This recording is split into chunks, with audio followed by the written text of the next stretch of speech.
Judge Carter. I thank you, Mr. Chairman, and welcome, Mr. Secretary. My district in Central Texas has become a leader in semiconductor production, thanks to strong partnerships between the state, the local political organizations, the industry, the universities, and the workforce training centers, including programs tailored for veterans and military families. How is the department supporting these types of locally driven efforts? What more can be done to accelerate the pipeline of skilled American workers entering the semiconductor industry? Workforce training will be a centerpiece of the Trump administration, and I've been tasked to be part of the team to build that. So if the trillions of dollars that the Trump administration is bringing in to invest in America, to build and to operate those gigantic production facilities, to reshore manufacturing, we need to train great Americans to be, we say HVAC technicians. You realize these factories have these really high-tech closed-loop cooling systems. Amazing, but training our workforce to do this is really a key part of the administration. I think we'll train 5 million Americans for these great jobs that are coming, just like that semiconductor plant in Arizona. I mean, 3,000 jobs for each plant, and they're building 10 of them. So these are just great jobs coming, and Texas, I know, is going to have a great participation in that, and both you use the schools, and I think it will be an extraordinary outcome for Americans. Well, Samsung's being a good neighbor in my district, and I'm real proud of what they're doing. As a member of the Defense Appropriations Subcommittee, I remain deeply concerned about the national security risks tied to our reliance on foreign-made semiconductor components.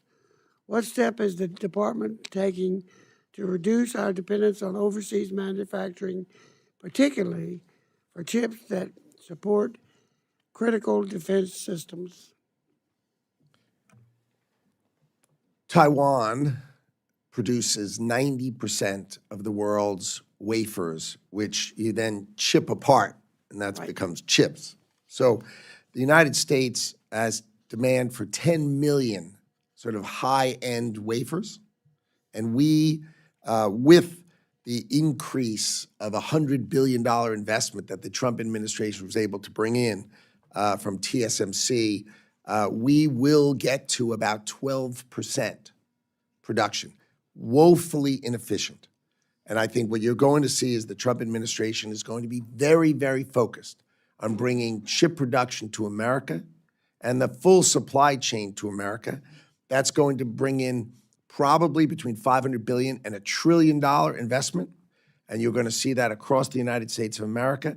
And the Trump administration is very, very focused on trying to get up to 5 million wafers during this administration, which will be a record-breaking speed. But I think it's very important for exactly the topic you raised. Well, that's fantastic. I'm encouraged, we are encouraged by the launch of the United States Investment Accelerator, and appreciate your continued focus on revitalizing American manufacturing. Can you share more about how the rollout of this new office will take shape, and are there any early projects we can expect, particularly those that support the development of critical defense-related semiconductor technology? It has been too slow, the process to build a great factory and a great advanced manufacturing facility in America.